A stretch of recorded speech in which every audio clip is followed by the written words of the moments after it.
ನಮಸ್ಕಾರ ಸ್ನೇಹಿತರೆ, ನಿಮ್ಮೆಲ್ಲರಿಗೂ ನಮ್ಮ ಚಾನೆಲ್ಗೆ ಸ್ವಾಗತ. ನಿಮ್ಮ ಮೊದಲನೆಯ ಪ್ರಶ್ನೆ, ವಿಶ್ವದಲ್ಲಿ ಪ್ರಥಮವಾಗಿ ಪ್ಲಾಸ್ಟಿಕ್ ನೋಟುಗಳನ್ನು ಪರಿಚಯಿಸಿದ ದೇಶ?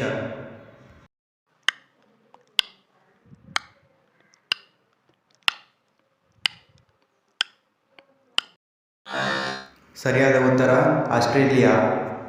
ನಿಮ್ಮ ಎರಡನೆಯ ಪ್ರಶ್ನೆ, ಅಂತಾರಾಷ್ಟ್ರೀಯ ಕಾರ್ಮಿಕ ದಿನಾಚರಣೆಯನ್ನು ಎಂದು ಆಚರಿಸಲಾಗುತ್ತದೆ?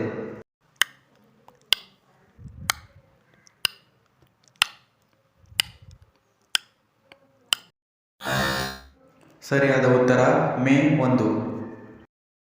ನಿಮ್ಮ ಮೂರನೆಯ ಪ್ರಶ್ನೆ, ನೈಲ್ ನದಿಯ ಕೊಡುಗೆ ಎಂದು ಯಾವ ದೇಶವನ್ನು ಕರೆಯುತ್ತಾರೆ?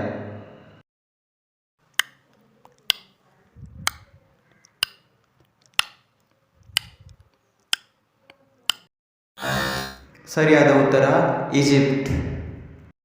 ನಿಮ್ಮ ನಾಲ್ಕನೆಯ ಪ್ರಶ್ನೆ, ಮಧ್ಯರಾತ್ರಿ ಸೂರ್ಯನಿರುವ ನಾಡು ಎಂದು ಯಾವ ದೇಶವನ್ನು ಕರೆಯುತ್ತಾರೆ?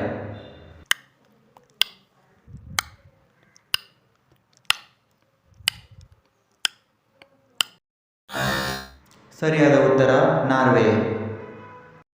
ನಿಮ್ಮ ಐದನೆಯ ಪ್ರಶ್ನೆ, ವಿಸ್ತೀರ್ಣದಲ್ಲಿ ಪ್ರಪಂಚದ ಎರಡನೇ ದೊಡ್ಡ ಖಂಡ ಯಾವುದು?